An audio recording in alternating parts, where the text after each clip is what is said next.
Welcome to the Nerdist Podcast number 904. This episode of the Nerdist Podcast is brought to you by A Game of Thrones Enhanced Editions. iBooks has an exclusive version of George R.R. Martin's Game of Thrones. It's called Enhanced Editions, and it helps you keep track of the storylines and the characters in a way that is fun and interactive because they are very hard to keep track of. There's so many characters, there's so many houses, there's so many places, and they have these little maps that are, first of all, beautiful maps, and then it tells you like where that character is, what they were doing last time. You can click on their little names and get all the info. It's amazing. Yeah, well, it's especially Game of Thrones fans have to be real focused. Yes. To know you really have to pay attention. You really need to pay attention. You need to know what's going on. So, Game of Thrones Enhanced Editions will absolutely help you do that. And if you're catching up after the last season, if you want to go back and read the book again. I think I might go back and reread the enhanced editions on here because, after we watched the last season, getting ready for the next one, I want to like reread them and have all that information just to kind of refresh my memory. Well, these books are available exclusively on iBooks. Go to apple.co/Game of Thrones to check them out. Not available in all countries, but they're probably available where you live if you listen to the podcast. That's apple.co/Game of Thrones. We are obsessed, and you will be too. So I believe there's some type of a corkboard of the Nerdist community variety. Is that correct? There is, and we have a couple cool things on this one. This one's really cool. So the band Nerf Herder, who's great. Yep. They are doing a rare East Coast concert on Thursday, October 5th. It's a part of New York Comic-Con. It's going to be at the Bell House in Brooklyn. Tickets are only $25. So if you just go to the Bell House's website, you can find out more info. But if you live in the East Coast, if you live in New York and you want to see Nerf Herder, this is your chance to do so. Also, Earbuds, the documentary all about podcasting made by Graham Elwood and Chris Mancini, is now available on iTunes, Amazon, Google Play, and more digital platforms. If you're listening to this podcast, you probably like podcasts, so check out Earbuds. You're in it, Chris. Todd Glass is in it. Yeah. A bunch of podcasters are in it. It's a really good documentary. Excellent. And then also just a couple of stand-up updates. At the end of September, I will be at Acme in Minneapolis. I unfortunately had to cancel my dates in Tacoma because like a moron several months ago when I booked them, I didn't check to see when New York Comic-Con was happening, and it's happening earlier this year than it had in previous years. And so I did not. I'm working at New York Comic-Con, and so I'll be moderating a Walking Dead panel. The Walking Dead panel there. Fun, yeah. So I'm sorry I had to. I'm sliding the Tacoma dates. We're going to rebook them, hopefully for later this year, early next year, and that'll be at the American Comedy Company in San Diego in October as well. So those are. I'm sorry about that, but that's just what happened. I apologize. This episode is Paula Poundstone, comedy goddess and legend. Paula was one of my favorite stand-ups when I was growing up. And the podcast has really just been a way for me to meet heroes. And so I reached out to her when she does her Live from the Poundstone Institute, which is her weekly podcast. They do those at Nerd Melt. And I believe we're going to continue to do those at Nerd Melt. When you listen to the podcast, it's really funny that you'll see how it plays out. But I left it all in. But hopefully she's going to continue to do Live from the Poundstone Institute there. She's also promoting her new book, The Totally Unscientific Study of the Search for Human Happiness.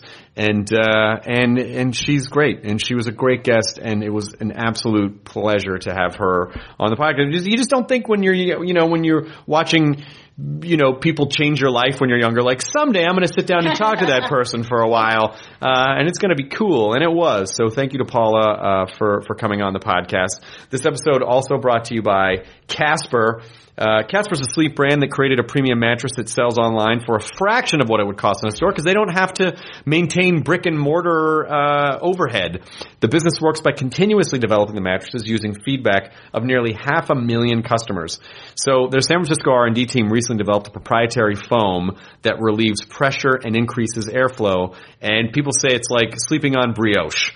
So if you've ever thought like brioche, what a great sleeping surface that would be, this is your chance. But it's easy to buy these mattresses. You order Casper online, whether you're in the U.S., Canada, and now even in the UK, and it gets delivered to you in a compact kind of a how do they do that size box with free shipping and free returns.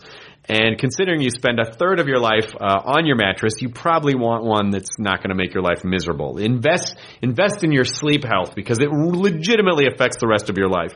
That's why Casper gives you 100 nights to try it out. And if you don't love it, they'll pick it up and they'll refund you everything. That's 100 nights. That's such a great deal. It is. You really know if you like it. And it means that they're confident in what they're doing, and it means that you as a consumer can buy something with absolute confidence that it's going to be right for you, because they really do want you to have the best sleeping experience. So you're going to get $50 off towards any mattress purchase by visiting Casper.com/Nerdist. Use the offer code Nerdist.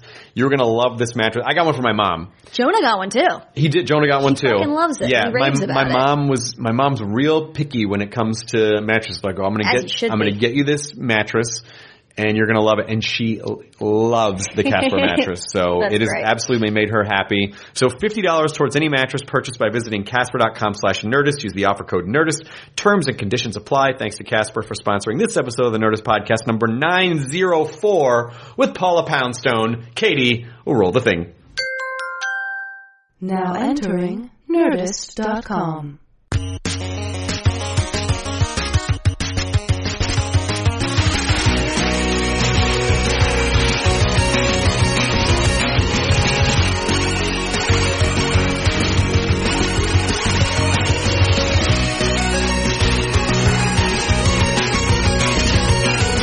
Do you want a coffee drink, or is there anything I can get you?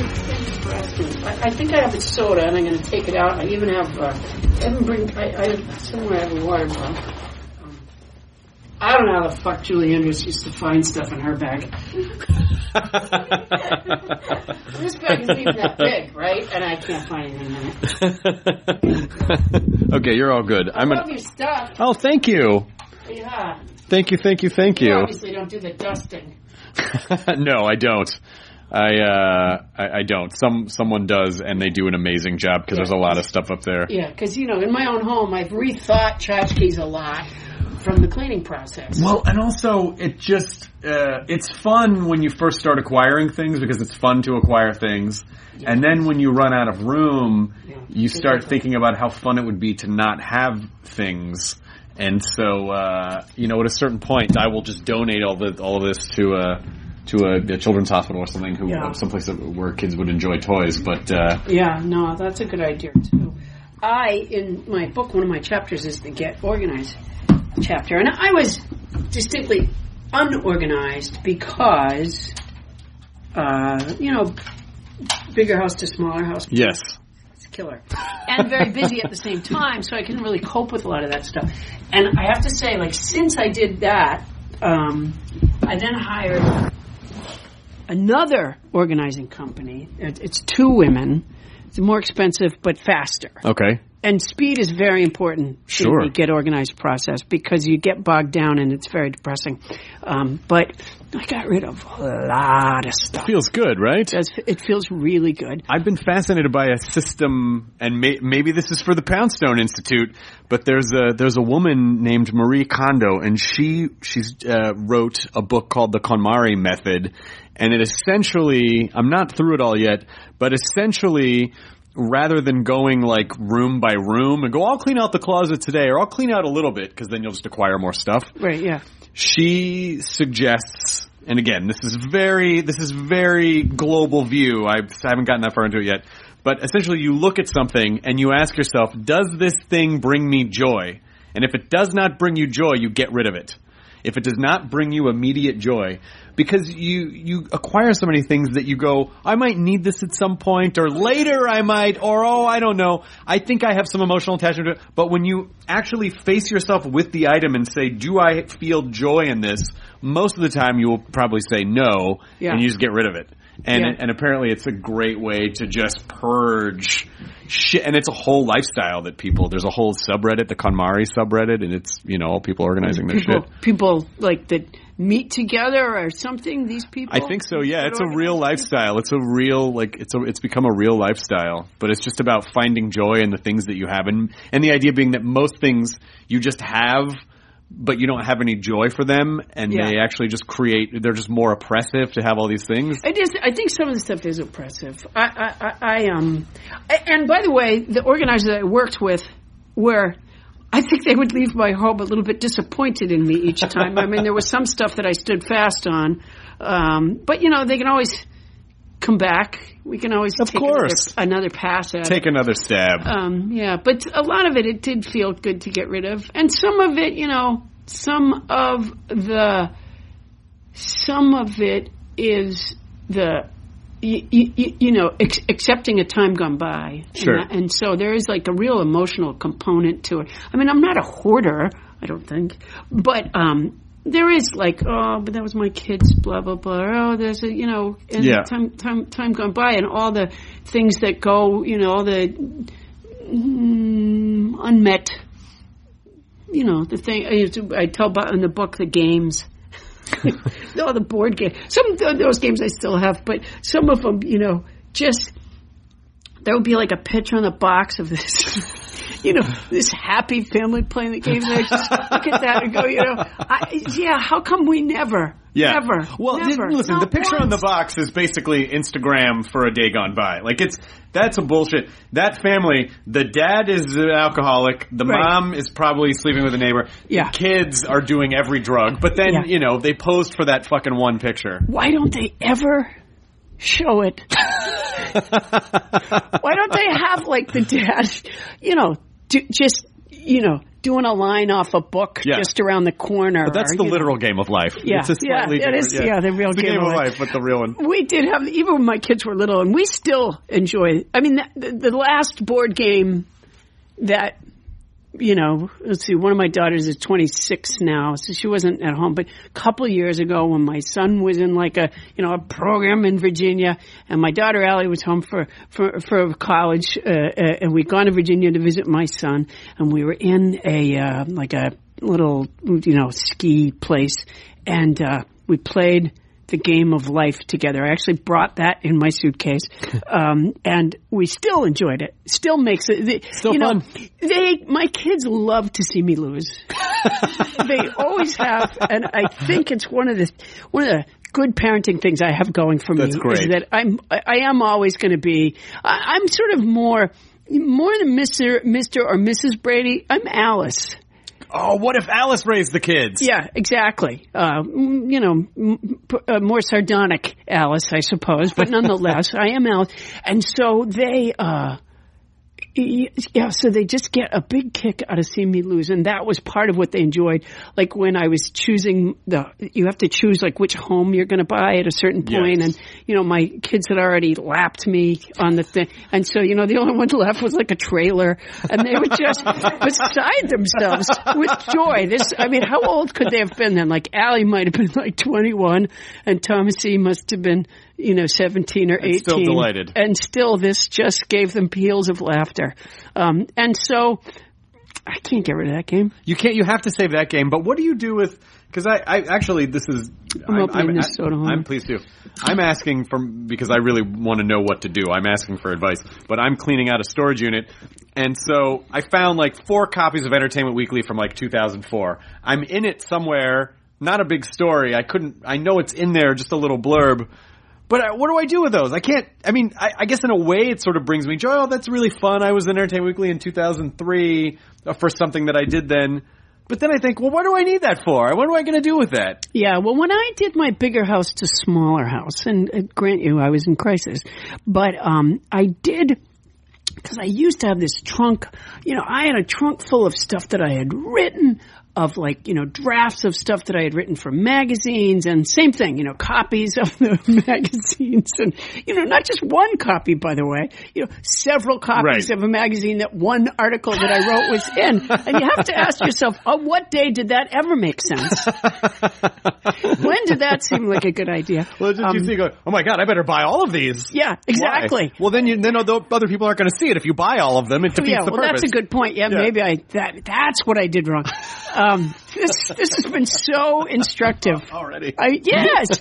I ended up, because at that point I figured, you know, I don't know, just the idea of the Paula Poundstone, you know, museum had, by that time, was seeming a little, you know, far off. Maybe it wasn't going to happen. Yeah, maybe. I think that was the first glimmer I had that things weren't going to go quite the way I had hoped. Everyone collects things like they're going to open their own personal museum at some point. Yeah. Oh, wow, he used this fork. When I was at, where was I forget, I got this wonderful tour of, I can't remember where the hell I was. Somewhere in D.C. Was it the Congressional Library, maybe? And they had a really spectacular Bob Hope, what do you call it? Like, installation or whatever. And, really it was very beautiful because it was about, his USO. One may or may not have liked his politics or may not have found his movies funny. But that USO stuff was undeniable. It was great work that he did. And so they had this, wonderful display of stuff about Bob Hope. And by the time I saw that, I had already given away. Fortunately, I had already put in the recycle. Right. Not given away, put in the recycle the multiple copies of stuff that I had written. And as I looked around, I said to myself, well, this works for Bob Hope. I'm not sure. I don't think someday the people from the Congressional Library will be excitedly taking someone around to look at the Paula Poundstone you say that, but stuff. The Poundstone Institute could be recognized as an official institute. Yeah, so I really am hoping. To backtrack a little bit, I was an obsessive comedy fan growing up. I've been doing stand-up since 98, but I was an obsessive comedy fan growing up and I was the right age for the comedy boom in the 80s. Nice. I watched everything. I absorbed everything. You were always one of my favorite comics. I watched every special, the Women of the Night special. That's going back a ways. That's going back a ways. Yeah. And then, was it, Cops, Cats, and Stuff? Cops, and Stuff. Yeah. And so, but I always loved your comedy so much. Thank you. And I was so happy to see that you're doing a podcast and so happy to see that you wrote a book. And so I just reached out to you I direct messaged you and I said, will you please just come on my podcast? That was so great. Somebody, thank you for doing that. I don't usually look at the direct messaging thing because there's a lot of, I think, what do they call that? Like there's a lot of stuff that you're going to click on it and you just spam. Emptied your bank account. Oh, right. Inadvertently. Yeah, there's a lot of stuff phishing. like, who is this? Why are they here? Well, there's a lot of Ray-Ban ads on there. I did empty your bank accounts, by the way. Well, boy. So. And you look well dressed. Oh, thank you. And so thank you. Clearly, my bank account was fuller than I realized. I did though the other day. Like I don't usually look at that, but there's one person that I do communicate with that I would call myself a friend of, but not a close friend. And for some odd reason, the only like access I have to connecting with this person is Twitter messaging. And so I look at it occasionally to see if she's used that method of I've given her my email address that doesn't want to use it any different. It's just this thing. But anyway, so I was on the other day. So what I was on Twitter the other day and there was a Liza Minnelli, the little picture, I don't know what that's called, but the little picture. The avatar. Liza Minnelli had retweeted some stuff that I wrote and I thought, geez, that's Liza Minnelli. And so I click on it. And I go and I look at this, it's Liza Minnelli. And looks like it's Liza Minnelli. It has all these other celebrities their names are there. And so I'm thinking, right, that somehow Liza Minnelli has taken a little liking to me. It's totally reasonable. Maybe she read one of those magazine articles that I wrote that I foolishly got rid of. I love that Paula Poundstone. I'm going to retweet her. She was probably just trying to find out if there was anywhere archivally those old articles that I had written, if there was any possible. She didn't get rid of that trunk, did you? Pay any amount of money, so don't let that stand in my way. Anyway, so I wrote her back, and then she wrote me back right away, and I thought, that's kind of weird. And then eventually I switched to instant messaging because I didn't want to give out any, personal information over the thing. And so I called my manager, and I said, I think for some odd reason Liza Minnelli has connected with me. my manager looked at it. She goes, Paula, all the like celebrity names that you see on the tweets, those are all retweets. Yes. So it was a Liza Minnelli hoax. That's what it was. And, time is money, and I'm really busy. And the idea that I spent even a few minutes communicating with a fake Liza Minnelli. That person put the lies in Liza Minnelli. Yeah, huh? Exactly. Right? Exactly. You see how that all works. Yeah. Yeah, it's very difficult to know who's who and what's what, and the verification symbol on Twitter is... Well, she asked me about how to get verified, which I thought was laughable, because I have no idea. She was, how did you get verified, she said. And well, maybe, I'm me, first of all. Maybe I'm real. Even in the midst of her fraudulent behavior, she was beginning to feel a little bad about having taken me so much to the cleaners, like that I was duped so easily that even the con artist in this woman felt sorry for me and sort of decided to bring up the word verification. Oh, that's a bummer. But it did sound like it didn't go too far. So it sounds like it was okay. No, I think I might have asked her if she liked ping pong. So it got that deep. Yeah. So from what I know about you, were born in Alabama and moved to Massachusetts when you were a tiny toddler. But then, did you start doing stand-up in Boston? Is that where you started? I started in Boston when I was 19. Yeah, and really, I'd wanted to be a comic all my life, but I didn't know which door it was, you know what I mean, in the long hallway of doors. I wasn't sure how one became a comic. I lived in a small town in Massachusetts. We didn't have nightclubs down the street. There was no such thing.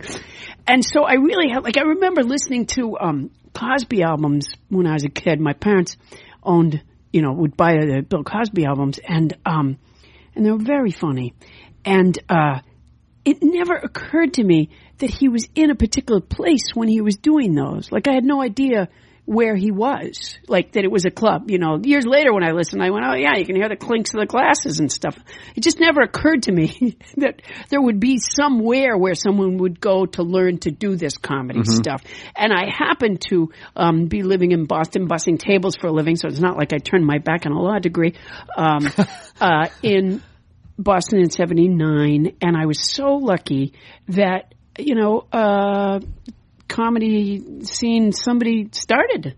Obviously, stand-up comedy had been around since before we came out of the caves, but there was a renewed interest. Right. Enough that it trickled down. It didn't have to be in a major city like New York. It could be in a smaller city like Boston. It trickled down, and there were a couple of guys there that had a company they called the Comedy Connection, and they started, booking. And I remember a place that I went in Cambridge, and I first saw this their comedy shows was. It was a place called the Ding Ho in Inman Square in Cambridge, which is kind of well known among comics. I had gone with a friend to see her friend's band, and I saw a flyer on the wall. And they only did this comedy show every other Sunday night. So it varied. Yeah. So it hadn't really taken off quite yet. But I still to this day don't know where they got the guys that they started with. This would be like the Lenny Clark years of Boston, and he was the man in Boston back then. And then Steve Wright started like about 2 weeks maybe after I did. Oh wow! Yeah, it was right back then. And did you when you started? Did you kind of have an idea of what your style was or your voice was, or did you just get up on stage and say stuff? I got up on stage and said stuff, and not all that well. But what I really wanted to be when I was younger had nothing to do with stand-up at all. I wanted to be, I wanted to be a comic actress. I still do, actually. I wanted to be, Carol Burnett or, because when you think about growing up and watching television, stand-up comedy was not, see, you're too young to know this, but there were only 3 television stations. I'm old enough to know that. And stand-up comedy was on late at night, with the exception maybe of like Merv Griffin. Right. But largely stand-up was a late night bill of fare, and my parents didn't enjoy my company well enough to have me up that late. And so I was familiar with comic actresses that would have been on at a viewing time that I was, that was accessible to me. So I wanted to be Carol Burnett, or I'm always thankful that I was in the 5th or 6th grade when Laugh-In came on, because that really was one of the most brilliant shows ever made.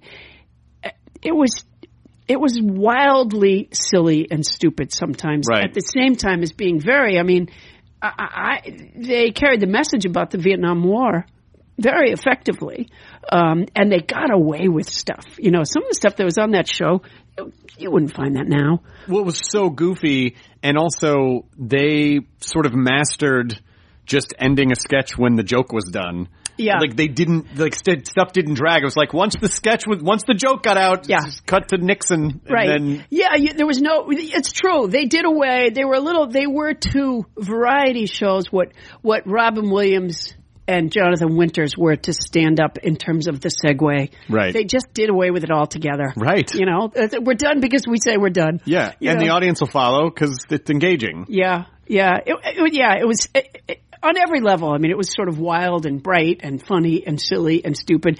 And some great comics were there, not the least of which was Lily Tomlin. And I wanted to be Lily Tomlin. I missed by a country mile. And she gave you a quote on your book. She did, which give me I loved. A remarkable journey. I laughed. I cried. I got another cat. Yeah, Lily Tomlin. Yeah. No, and you know what? When you watch Lily Tomlin, I mean, she's so much more now than she was then. Even though that stuff was brilliantly funny, and I still like her to do those things. But now she's done, you know, just so many more things, dramatic acting and you know, series. And I always get the name of her Netflix show wrong. Oh, Frankie and Grace and Frankie. I don't. Frankie and my Grace. daughter Allie says I always Grace reverse it, whatever it is. I say it backwards. She 100% does. Like her performance in 9 to 5 is Oscar. Did she get nominated for that for 9 to 5? Her performance in 9 to 5. I think she did, because comedies didn't get nominated for anything back then. They still kind of don't. Comedies sort of. In a lot of ways, they don't quite deserve it. I mean, what was the guy? This is terrible. Kevin. Meany? No. James Smith? Friend of Chris Rock. Kevin Hart. Kevin Hart. You know, when Chris Rock was hosting the Oscars, and Kevin Hart's out in the audience, and you know, Chris talks to him for a second and sort of says something about, you know, being, you know, like someday our day will come. And I'm thinking in terms of being nominated, being considered for an Academy Award, and I'm thinking, okay, if Kevin Hart thinks for a moment that the films he's currently doing are going to get him an Academy Award nomination, he's out of his mind. Well, you know what can happen though is that Kevin Hart can build a foundation where audiences love him so much that, you know, a director goes, I'm going to put him in this insane Oscar like a real Oscar, and he could get it. Yeah. No question. But for the silly comedies, no. Right, not for lack of talent. That's not what I'm suggesting for a minute. No question about it. I'm just saying with the bill of fare that we have going on. Right, like, okay, that doesn't fall into that category. But you know and the Academy Awards doesn't have a category for really silly. And maybe that's kind of great. You know, maybe that makes it its own thing. You know what bothers me about it though, Paula, is that I think a really solid joke, I think it's harder to make someone laugh really hard than it is to make them cry really hard. Because we all, like, it's, you know, you can just tell a really sad story, and if someone is, you know, remotely emotional, they'll cry. Yeah, let's face it. We're all on the verge of tears all the time. All the time, every day. But a perfectly crafted joke where you can get someone to belly laugh and gut, you know, like a gut laugh is real, especially if you're standing up in front of people or even in a movie situationally. That's a really hard thing where you feel like their lives were changed because they laughed really, really hard. I feel like that's really hard to do. I think it deserves awards. But I sort of like the idea that it's more of a fringe skill. It should be. Yeah, it should be. It's sort of like, you know, when you go into a really nice comedy club, there's something a little off about it. Like a comedy club should be a little dirty. There should be something a little speakeasy-esque about it. I want you to feel good about this. There's plenty out there that are. You know, mercifully, that wish has been fulfilled. I rarely work in clubs anymore. Thank goodness.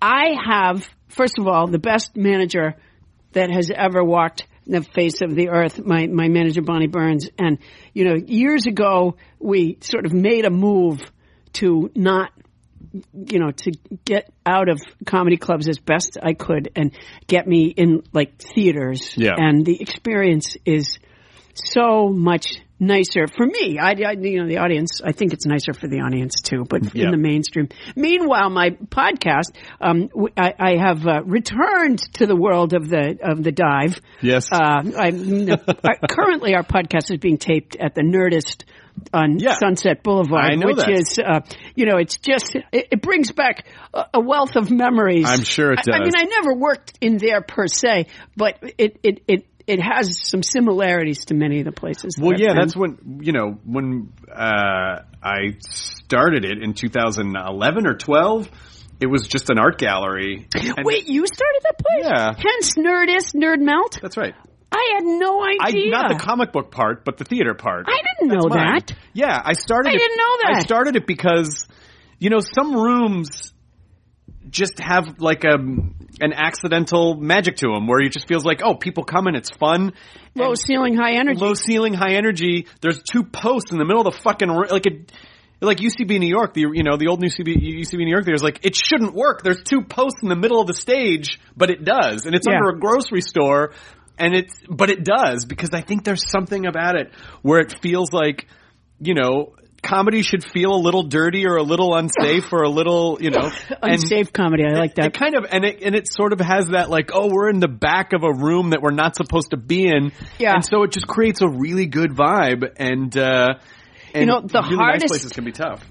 First of all, I have to tell you this. So my really great manager, Bonnie Burns, she, I talked to her this morning and she says,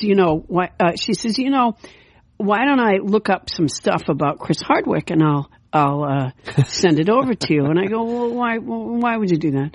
And because that meant that I had to read something, Need to do that. And I'm like, why would we do that? I don't know why you'd do that. And she goes, no, I'm just going to do that. I'm just going to look up some stuff and send it over. And I said, well, if you have anything else you need to do, don't do that. Because we'll be just fine. I don't think I need that. And then, see, this is, I'm by way of saying, okay, Bonnie Burns, I was wrong, because I had no idea. Like, if she had sent me over this, creator of Nerd Melt, where you do your podcast. Yeah. Like, how foolish am I that I didn't know that information? But see, this is what I love about this podcast is that it's a learning situation. It's a learning situation. Like, there's a difference between, like if you go on the Charlie Rose show, Charlie already has your number. He's already going to get shit out of you. Charlie Rose, he's the best. He's amazing. Yeah. But I can't get him to interview me. He says I don't know enough about him. He says I wouldn't do my homework. Bonnie said she'd send you the email about him, but you said no. I don't want to. A couple of notes about Charlie Rose. Bonnie, I don't want to read about Charlie Rose. I don't need to read about him. I don't need to read about Chris Hardwick. And then I see right behind you, there's a picture of this thing that says Nerdist, and I'm just thinking coincidence.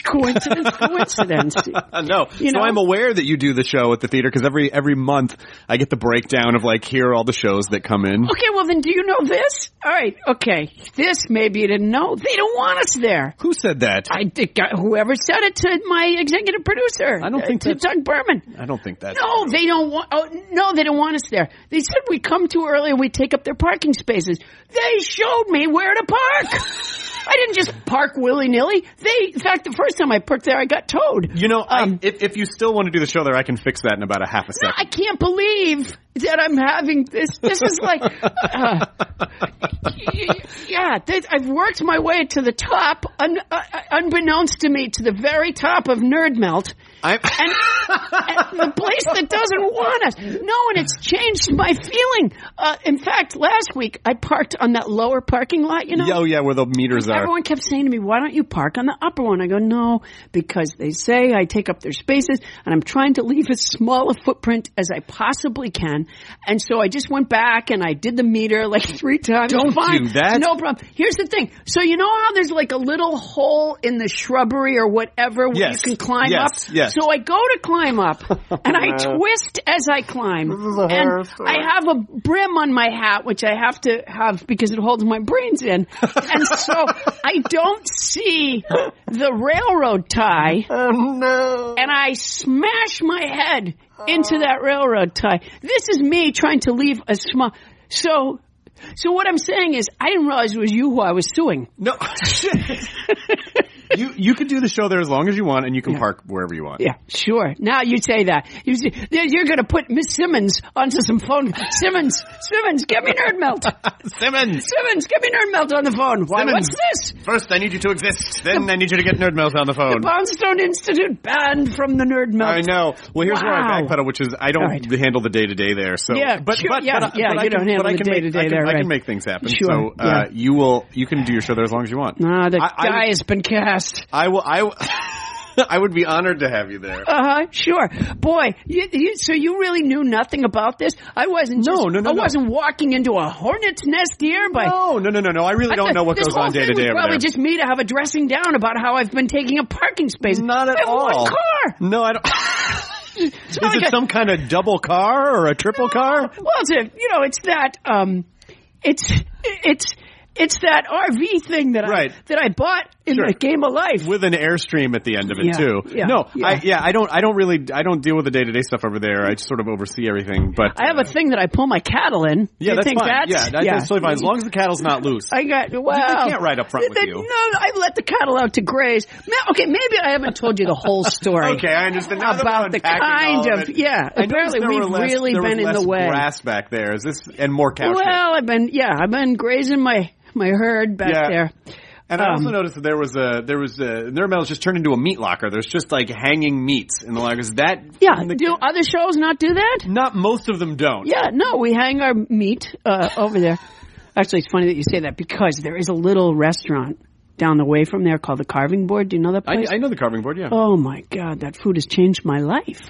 What do you like about it? They have some sort of I don't know what it's called. It's called like a butter cake or something, but it looks like a pastry, and it has.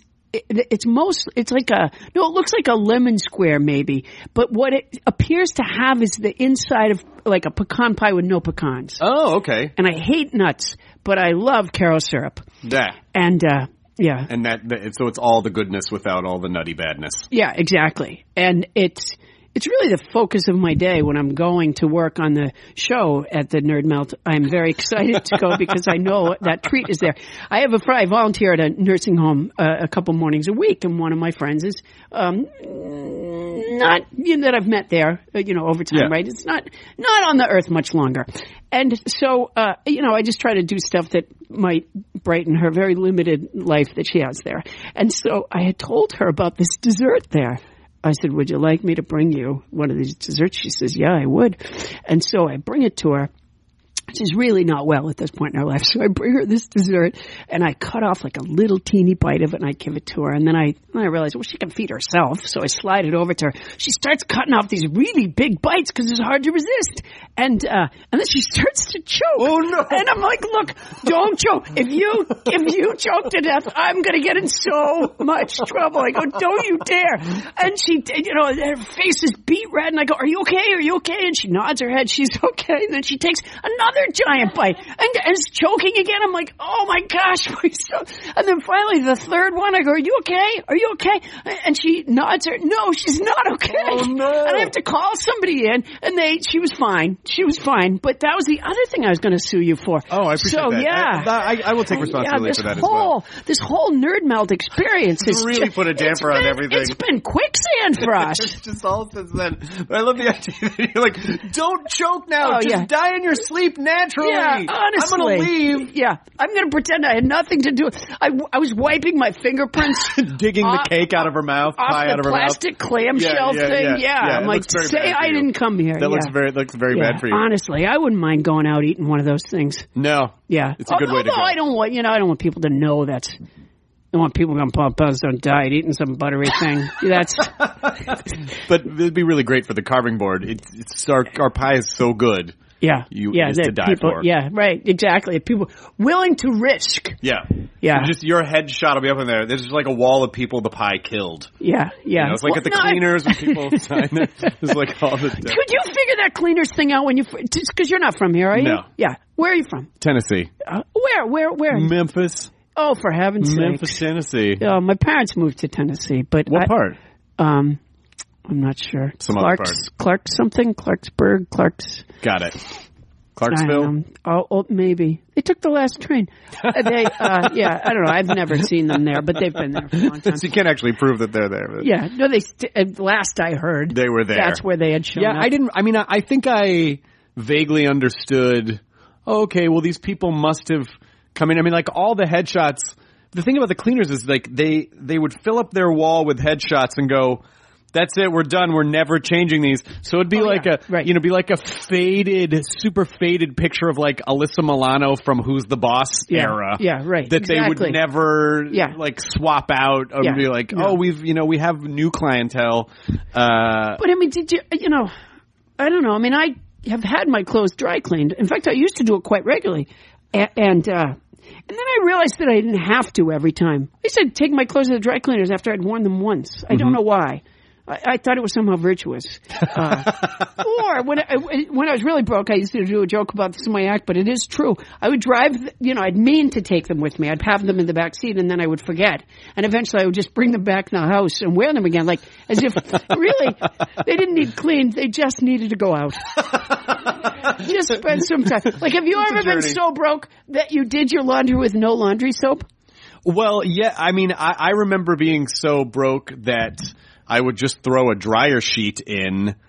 It was like, well, you can pay for the wash and the dryer, or you can just throw it in the dryer. It's like, and then just get the dryer sheet just to freshen it up. Oh, that's a good idea. Yeah, I used to just sometimes just figure, like, even some water would help these clothes, and so I put them in with no soap because I couldn't afford the soap, and then that was like they just went for a little swim. It is, but that to me, that what I think is like, the water's just activating the dirt. If you're not washing it out, it's just giving the dirt some grounds to grow bacteria on. Okay, that may scientifically be true, but it sounds like one of those things. You know how, like, a commercial will start out with real people in it and talking, and then they switch to animation. Yes. Like they're going to show you how their vacuum cleaner works. And that somehow makes it more valid. It was very weird. I'm like, well, who came up? Then we don't know that that's even true. Right. It'll show, like, okay, here's the yarns of the carpet leaning towards, and then you can see the dirt down in there. Like, oh yeah, there's what you just said about, water simply activates the dirt. It's like one of those phrases they would use in one of those animated, our detergent. Why can't I just wash it with water? Water simply activates the dirt. That's I'm dumb. And then they show the animated version of the activated, By the way, the people in the commercial cannot see that animation when it's being explained to them, so maybe they're not getting the full scope. Yeah, maybe they don't really understand what's happening. Of the product. Yeah.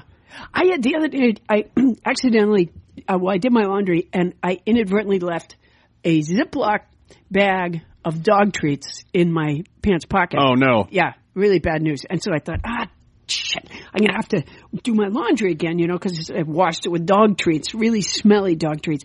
And it was like a testimonial to this Ziploc bag. I took the laundry out and I smelled it. I thought,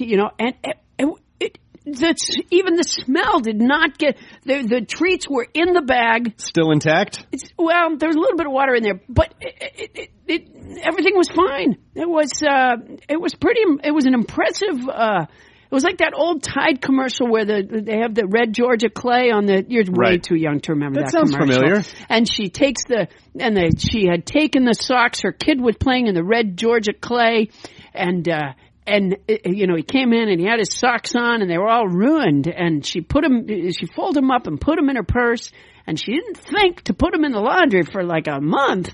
And then she put them in the laundry and forgot to unfurl them. The red Georgia clay. The red Georgia clay. Did you have red Tennessee clay? No, but to me this sounds like a metaphor for capitalism erasing communism. To me. How so? Well, it's red. And this product is going to come in and make it white. Wow. So that's how I've never really talked to a conspiracy theorist before. The clues are all around you, Paula. I should have let Bonnie Barnes look up some stuff about you and send it to me. It would have sounded like in big letters. Conspiracy theorist conspiracy theorist who started Nerd Melt. But that's my only conspiracy theory is that Tide commercial was red propaganda. Tide. It's commies. That's exactly what that's talking about. That's exactly what that is. Communist. So in 1979, you start doing comedy in Cambridge. But then at what point do you start realizing this is a thing that I can do, or how are you promoting? Are you just doing sets around town? Then are you featuring for someone on the road? No, not at that point. You know, the way they did their shows back then, and I think this is because there was, you know, because no one really had like a big act. I don't know where those first Boston comics came from. I don't know how. I don't know how that started exactly. You know, there has to be it's like trying to find the beginning of the world. Like, I don't know where. It comes from. What are we? 13,000 years old? Yeah, 14, right. Exactly. Was it the Big Bang, or is there a God? They found some old ashtrays and some notebooks in a pit. So this must have been where the comics convened. That's right. Exactly. There had to have been an origin, but I don't know what it was. So nobody really had a lot of time. Minutes that they could do on stage. And so what they would do is the person who was the host, it was the only city that I know of that did it this way. The other cities, it was the MC is the low peg on the totem pole, and then there's the middle act, and then there's the headliner. But the way they did it in Boston was the MC was the star, and he would introduce the other acts. Like Lenny Clark. Yeah. And there would be like 4 or 5 other acts, and this would make for a whole show. And so, you know, I didn't get booked a lot. I started there, and I started doing, you know, open mic nights when they started up, and I really didn't get booked a lot. And I don't usually sort of do the whiny woman card. But I will say, in that situation, I would say that there's some validity to this, which is, you know, Lenny, who really did rule the roost, he was very popular and very funny. He also was extremely misogynistic. And the audiences that came out to see comedy tended to be Lenny's friends a lot in the beginning. And so this was the style that ruled the day. And so, I mean, I literally one time followed someone at an open mic night whose final joke was, and he was purposely building to more and more gross. I mean, that was part of the joke. But his final joke was, so I was eating out the cunt of a bear. Oh, my God. And let me tell you, it brought the house down. Oh, Jesus. And so now I'm, you know, little 19-year-old Paula Poundstone goes on to do what? You know, to tell my little witticisms. You know, so there was. I just didn't get booked a lot there, and so I started thinking, you know, there must be a world outside of here. Can I ask you a question about that before it just to interrupt? Yeah, I apologize, please, because that obviously sounds like a terrible situation. Do you feel like there was anything that motivated you? Because you just said it made me want to leave that area.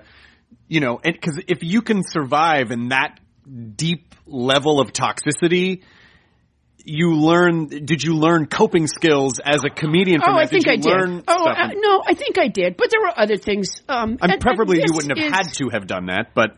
No. I mean, I think working in difficult circumstances strengthens you and makes you a better comic. But there were other things.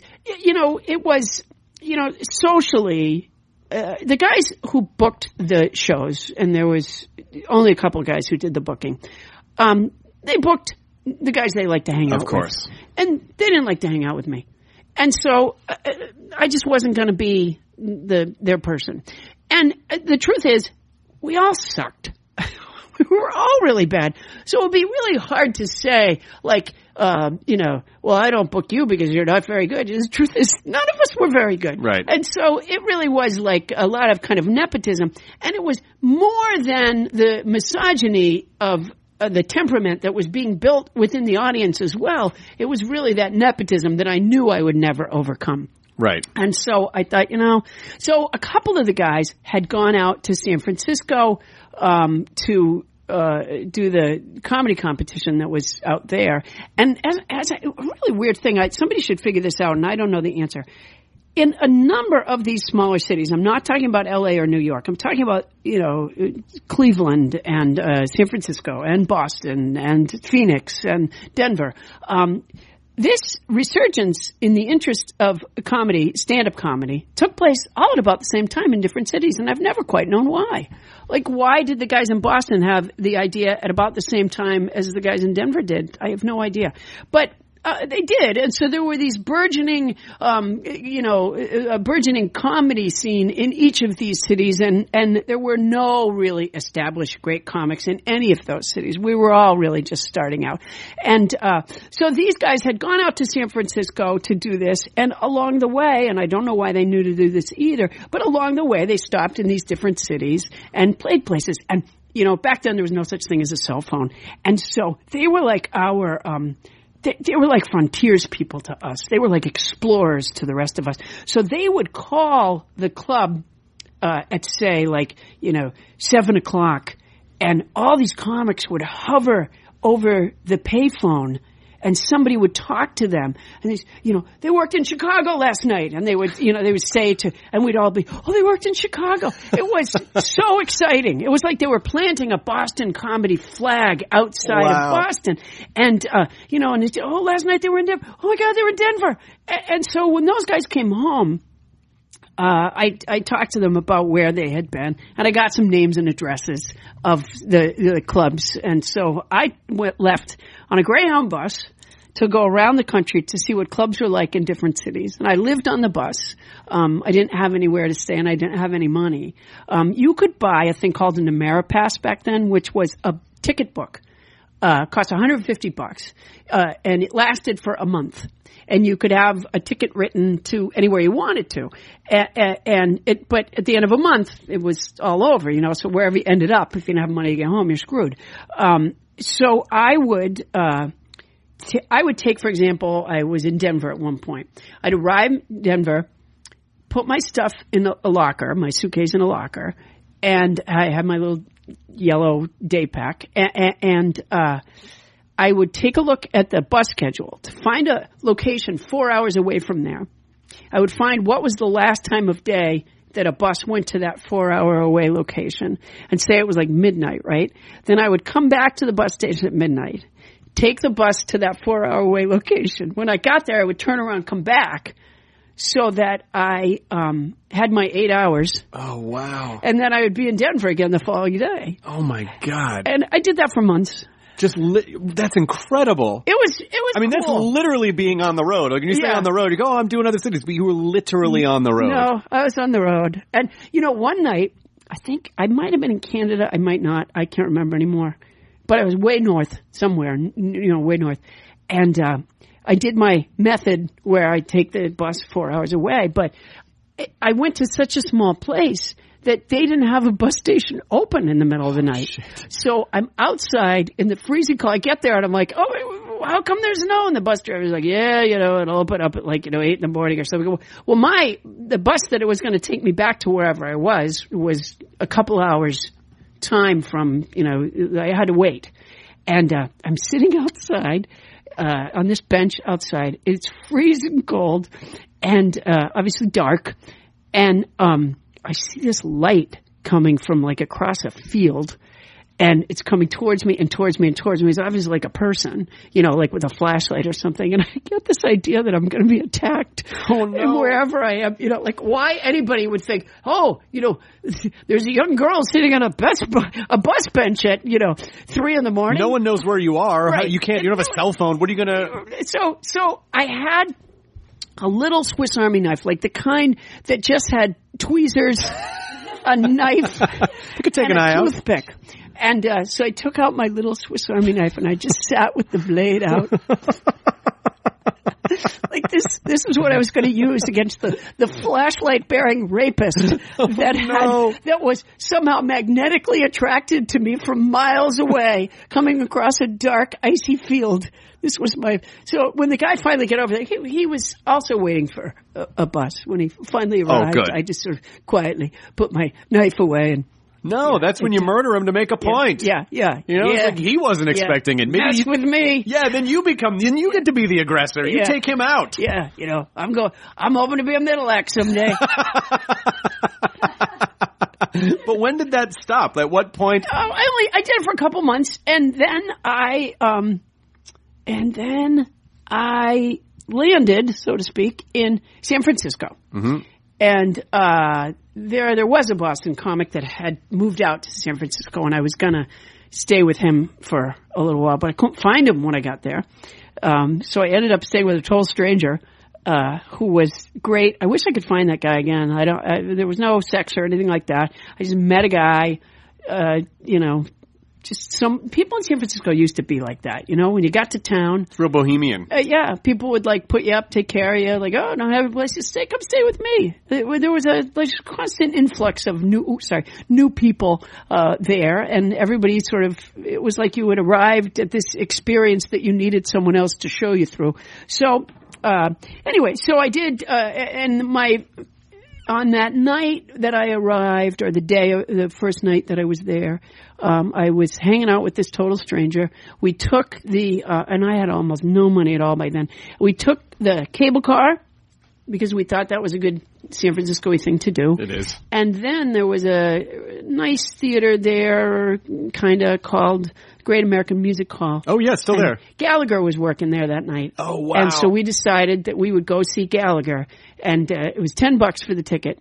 And if it wasn't my last $10, it was damn near. $10 was a lot of money for me at that point. So we went, we saw Gallagher.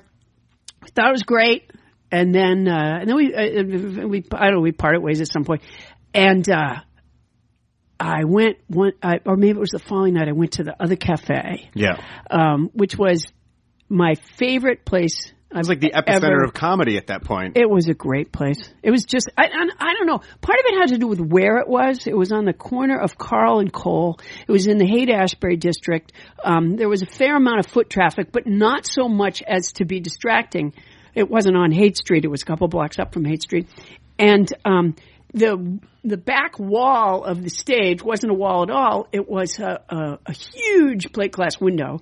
And they used to drop a bamboo shade down in front of it. And now it's showtime. And so I would roll the shade up so that I could see the people walking by. And then I would tap on the window and get them to stop and talk to me through the glass. And, I didn't have hardly any minutes of material back then either. And so I learned this thing of sort of working the room and working this stuff around you. That's really where I learned to do it. They used to have me host their open mic nights there, and that was a great learning experience. Incredible. I mean, especially at that time when, like you said, comedy was sort of figuring itself out. And then, around 83, 84, in the 70s and the early 80s, there was Steve Martin, there was Richard Pryor, there were huge comics, right? But there wasn't really like in the 80s, you had all the Evening at the Improv, Caroline's, all this right. There's a pantheon. Yeah. It's you and Emo and Judy Tenuta, all these great diverse voices. Do you remember when we were kids, Fisher Price used to have a bunch of different toys where one of the little figurines would be like a baker, and one would be say a grocer, and right. one would be the mailman. By the 80s, one of those little figurines could have been a comic. Right. It was almost a standard job. When my kids were little, the principal of the school asked me to do a comedy, to perform for them to raise money for the school, which I was glad to do. And it was this kind of unique, cool thing. And now in schools, my school felt good that, or my kid's school felt good that, they had this stand-up comic for a parent. What a great resource that was. Now, parents vie for slots on the school's comedy night.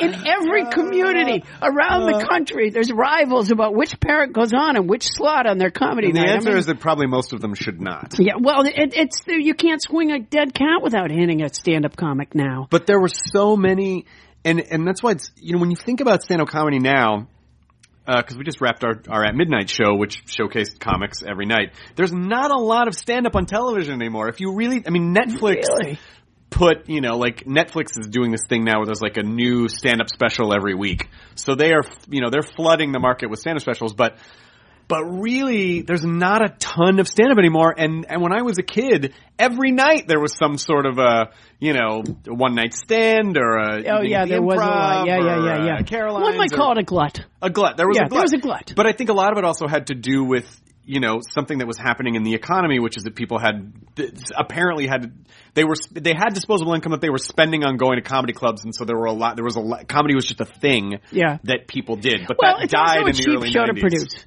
It's a very cheap show to produce. Right. There's not equipment. There's not, you can have the same setup on the stage night after night. You don't need crew.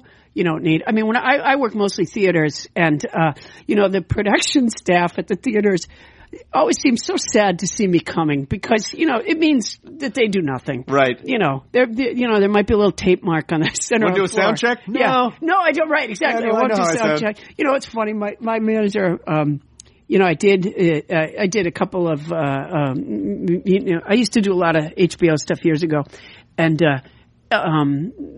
lucky, I don't know why. I just was lucky, I guess. I did the one that you mentioned, Cats, Cops, and stuff, and I did another one, Women of the Night. Did the eighth annual annual Young Comedian Special? Yeah, I did the Young Comedian Special. Yeah, so I did. HBO was kind to me, and that seemed to work out well. And then I did another one, HBO, called Paula Poundstone Goes to Harvard. I remember this. Last one. Did you show at Harvard? So. Now every now and then we talk about, my manager and I talk about me doing another stand-up special, and I think what happens is she goes to HBO and they won't have me for whatever reason, and she'll always come back and say, she'll say, they're really not doing stand-up specials anymore. I'll be driving down the road and see a huge billboard for somebody's stand-up special on HBO. I'm like, really? Well, they do. They just don't do that many. The slots are very limited at HBO. Netflix is a great place to do comedy at the moment, because it's a platform that people actually will go to, and that Netflix will recommend to people, these are the new specials, you like this, you might like this comedian as well. And so it is a place, if you haven't talked to Netflix yet, I think Netflix would be a fun place. That could be the place to go. No, but what was that? You just said we're wrapping at midnight? Is that what you said? We wrapped at midnight, yeah. You're the benevolent overlord of many shows, many places. Well, I don't know. Damn it! Why didn't I read that information about you? Because you have it now, so you didn't need to read it before. You didn't need to read it before. But just the idea that nothing really.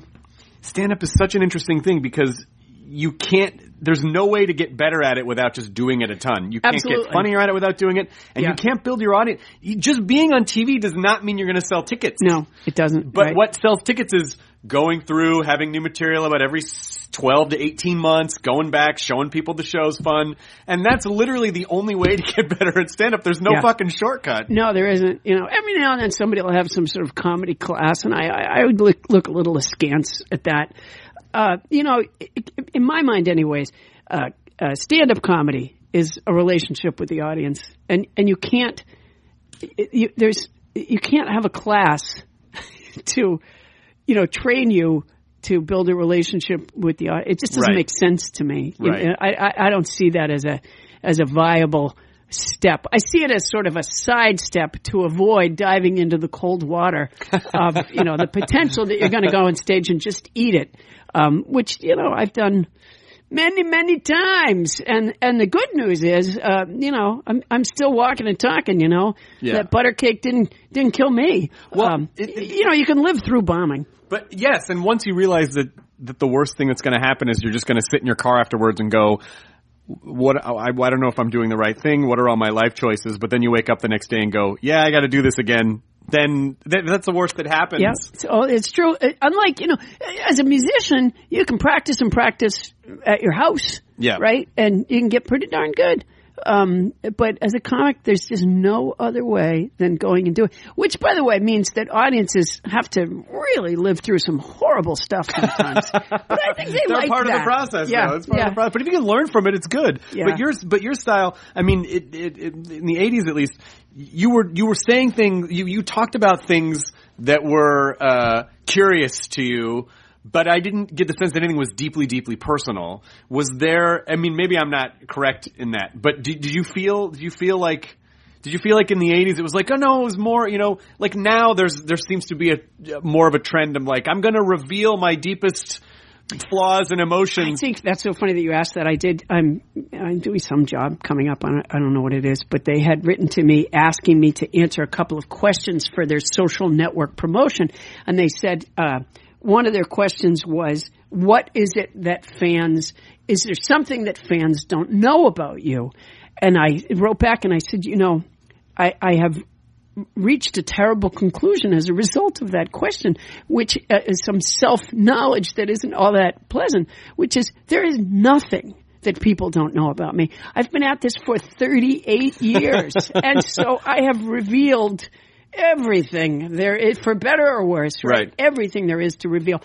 And I think some of that, I mean, when I perform, one of my favorite kind of laughs is the recognition laugh, the one where people go, oh my gosh, I have that.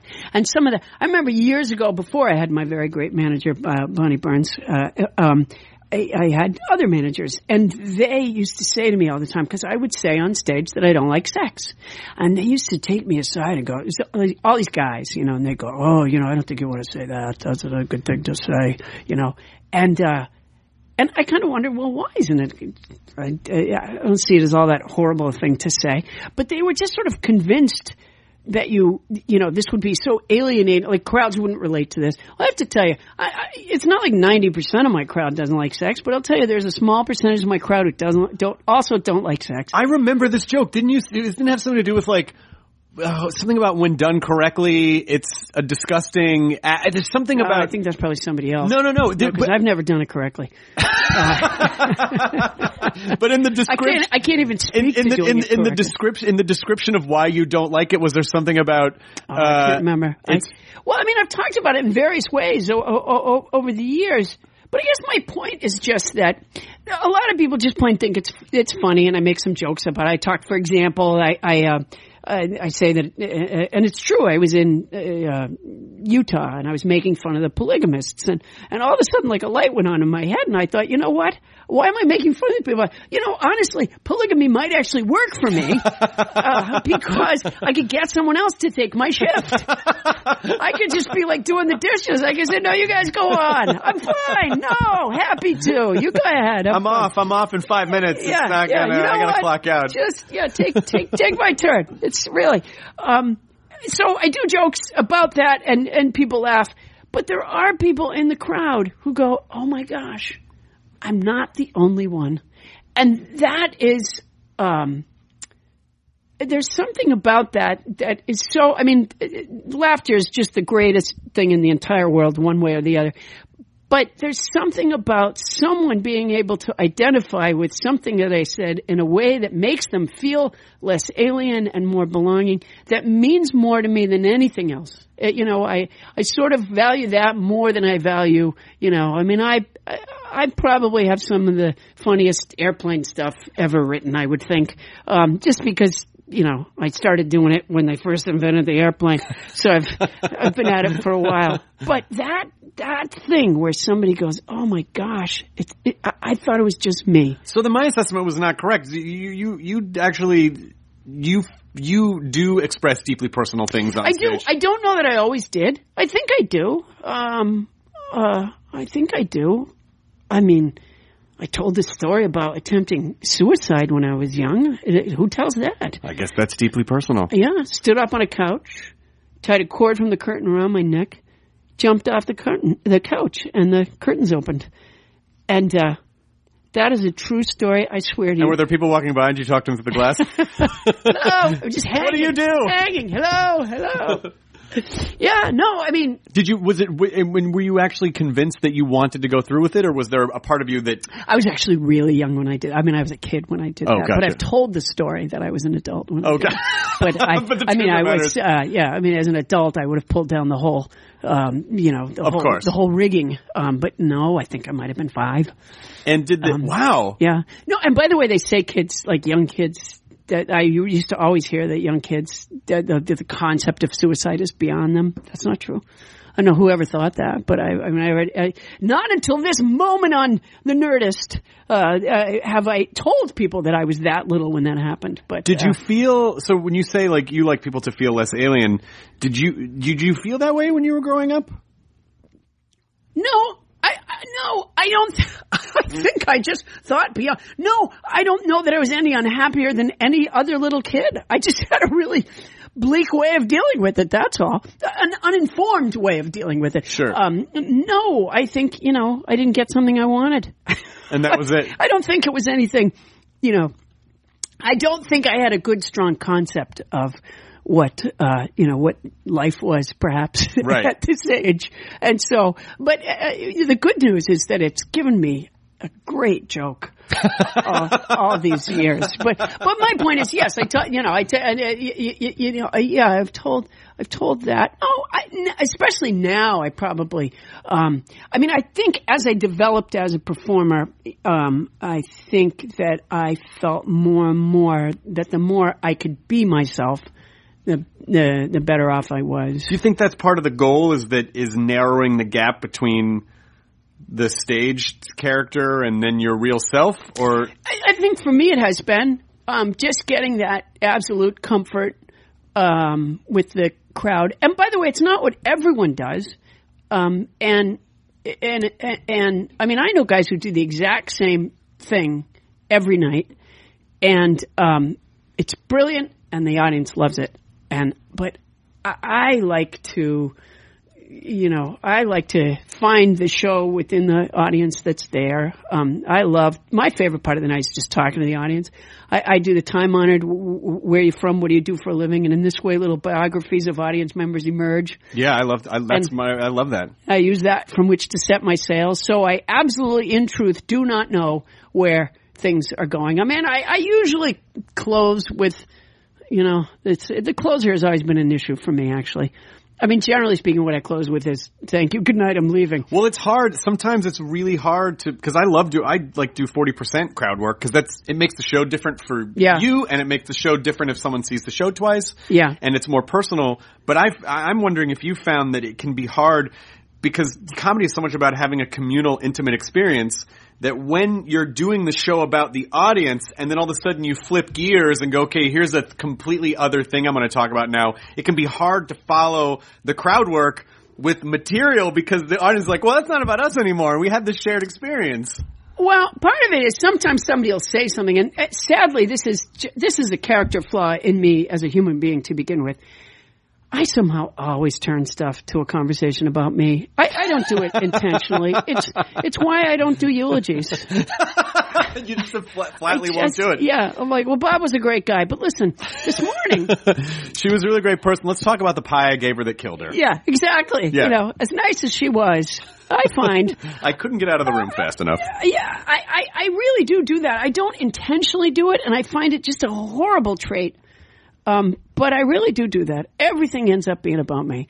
And so my act kind of does that too. I'll start out talking to the person about the things that I asked them about. And I'm genuinely interested. Don't get me wrong. I always say to people, it's not that I'm not interested in other people. It's just that I often can't hear them over the sound of my own voice.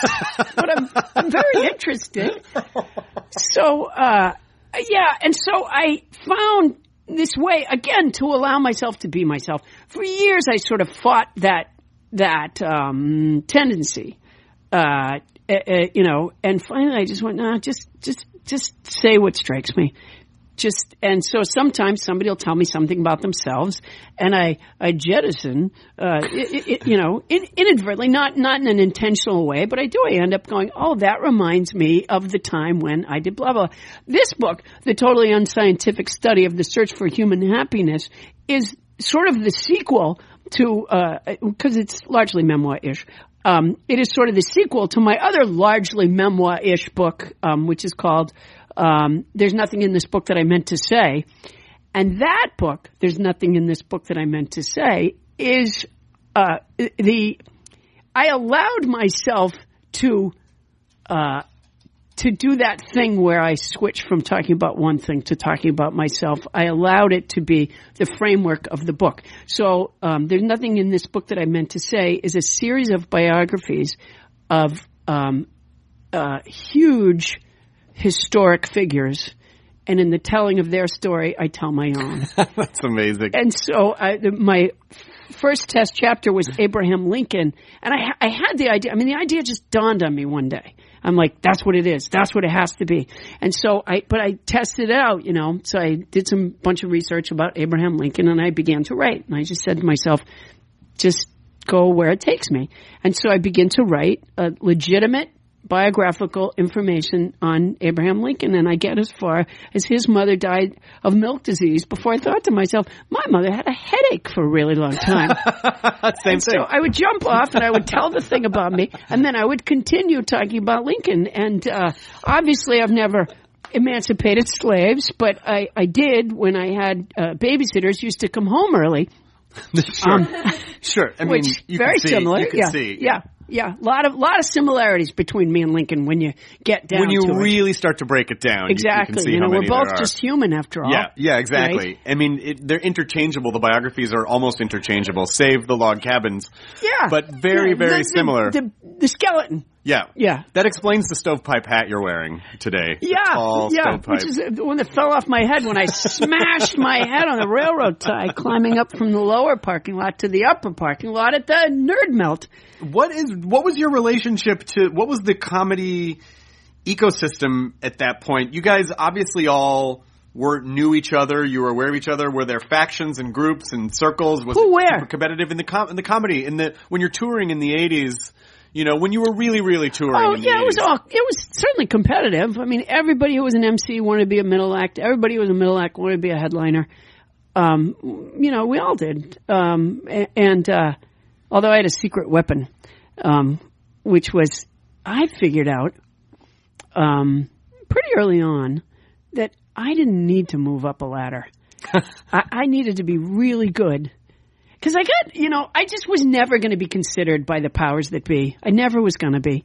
I wasn't going to be, the people in Boston weren't going to, hire me to be in the slot that I wanted to be. So what I finally figured out was I'm going to be like a really good MC, so that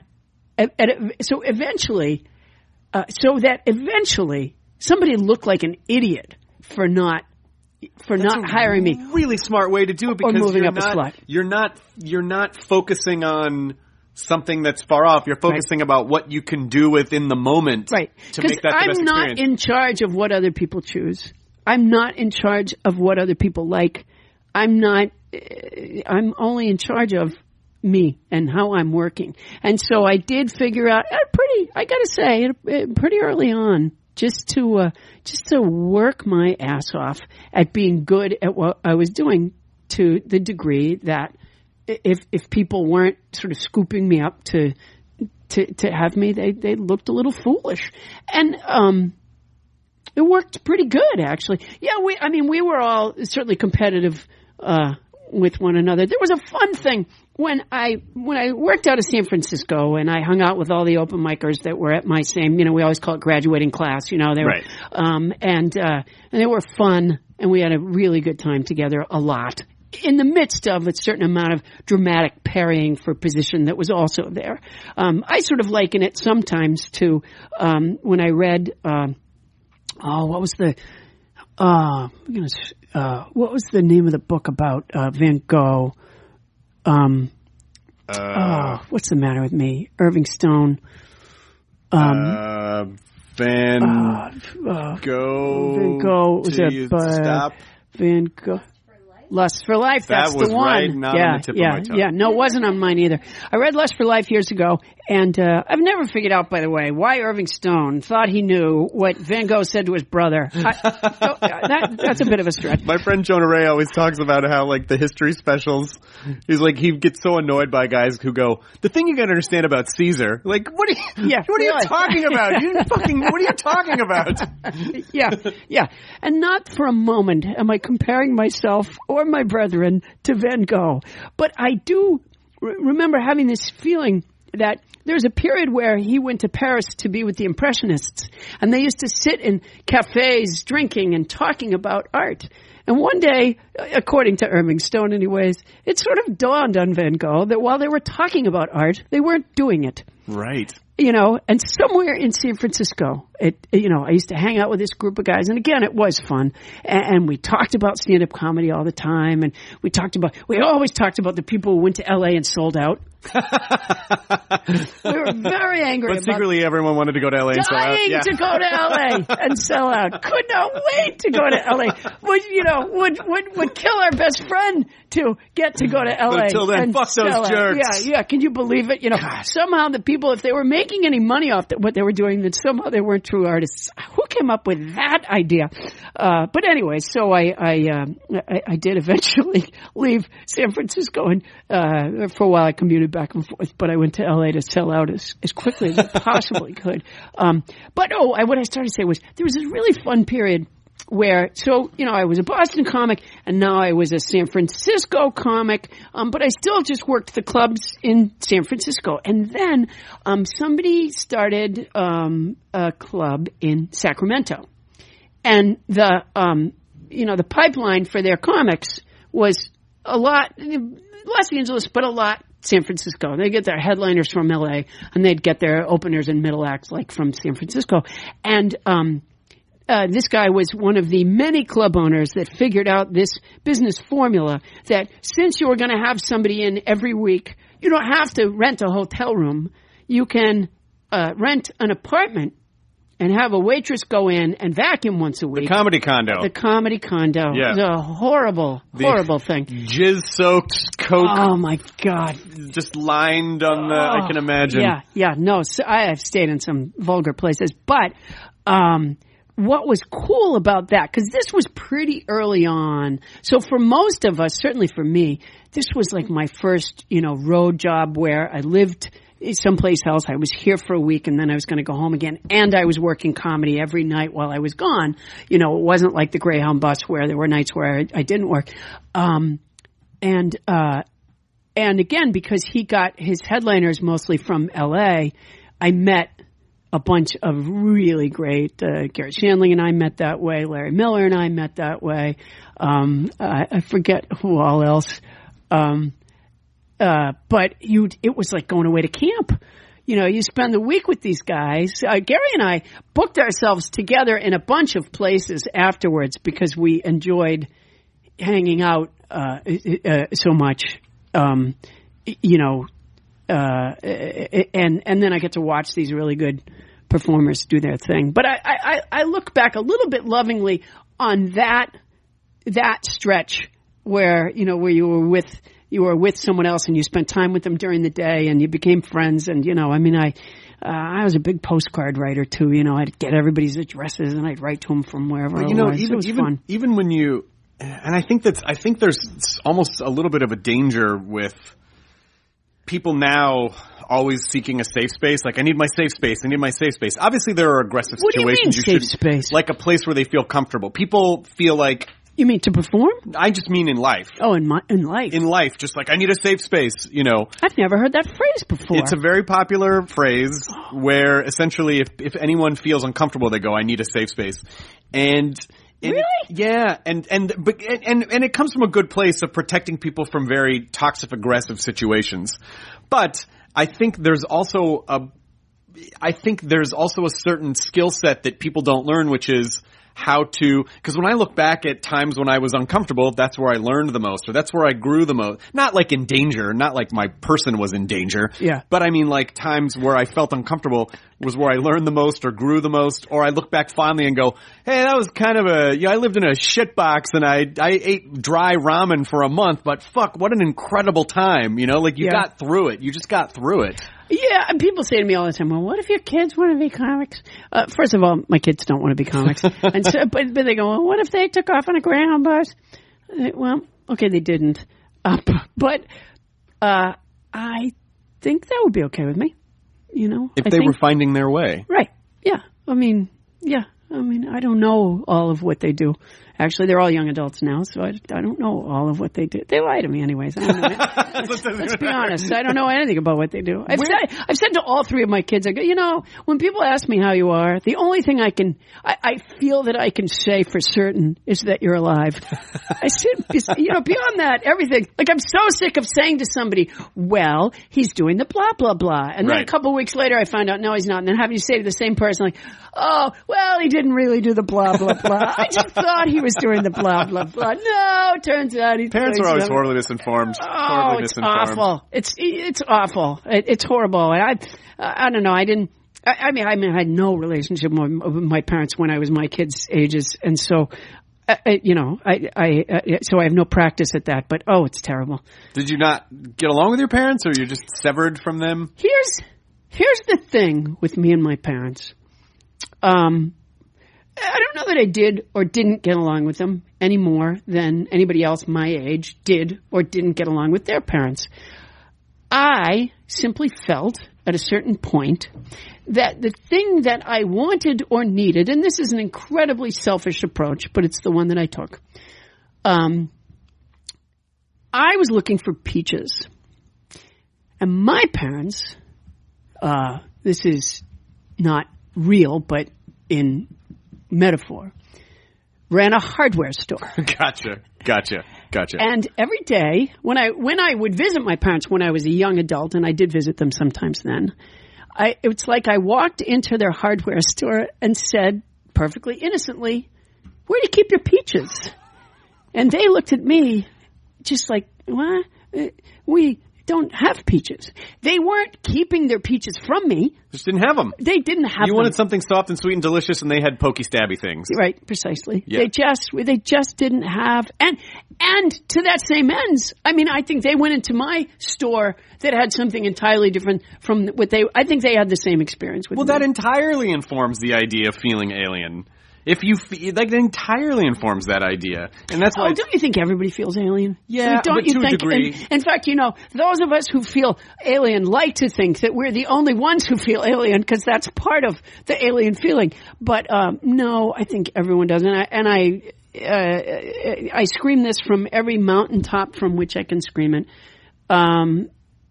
Social networking, iPhones, iPads, and computers are making it worse, not better. And cruelly, they have usurped the words of relationships, like friends or social, in their horrible, quest to take our attention and our money.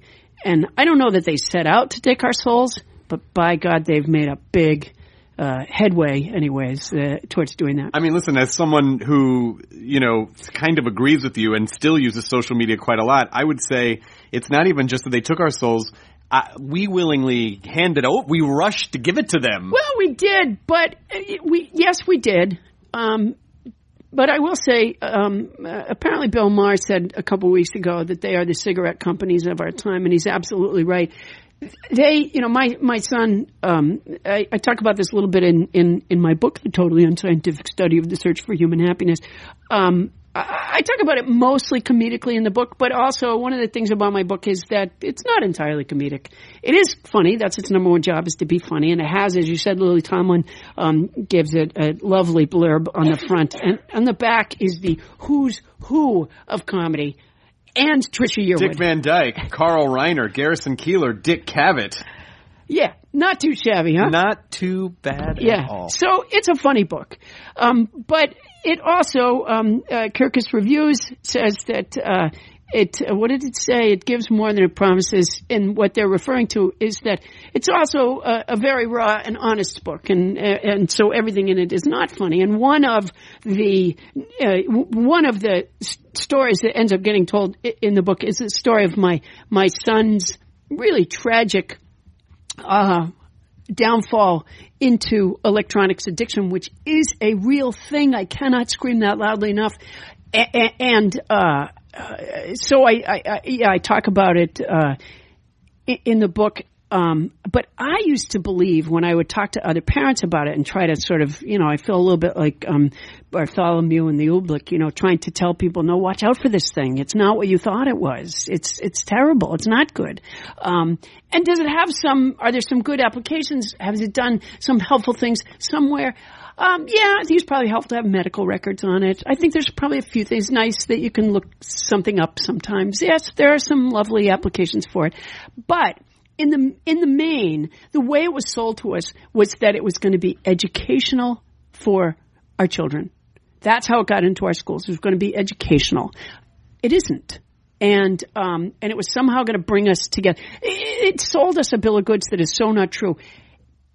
I used to tell people that the games they deliberately made addictive, but everything else was somehow coincidentally addictive. How stupid was I?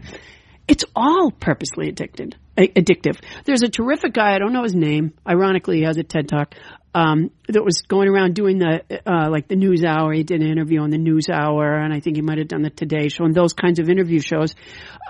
He was a former Google employee, and he's going around talking about, how they intentionally made all this stuff addictive. And, for adults, well, it's not good news, but for children, these are developing brains. And we're taking those developing brains and sticking them in front of those machines when their brains are developing. And so it causes brain damage. But is it similar to what people said, when I was growing up, if you watch too much TV, it's going to rot your brain? No, it isn't. I don't think TV ever used, and I could be wrong about this, I'm not an expert on the evolution of TV. Gaming companies specifically hired behavioral psychologists to help them make games addictive. And in the same way, this engineer from Google had these great explanations. I can't say what he said. I can't quote him directly or remember it. But a lot of stuff like quantifying, for example. You know how on Facebook, the whole idea of likes. Sure. Or for me, I spend a lot of time on Twitter, and I'm forever checking those numbers. Why? What? For what reason? How does that? What is that doing? But they figured out this way. He said, even to the degree of when the number comes up when you hit the button, there's a certain amount of milliseconds or whatever that they use. Oh, where you get that reveal, yeah. Yeah. What our survey says. Yeah, exactly. I mean, all these things have been done. I mean, yes, advertising has screamed at us for years, and I'm sure a lot of advertisers have used some amount of what was the thing they used to do? Subliminal seduction and all that stuff. But at least that was outlawed, for heaven's sake. Right. But to me, this is so much more diabolical. I don't think, other than the violence of television, and they say that if you just sit by yourself thinking that it's more brain exercise than watching television is. But I don't think television was ever as diabolical as what's gone on here. I mean, this is a grab for our attention in a greedy way that I can't. I just at what point is rich enough?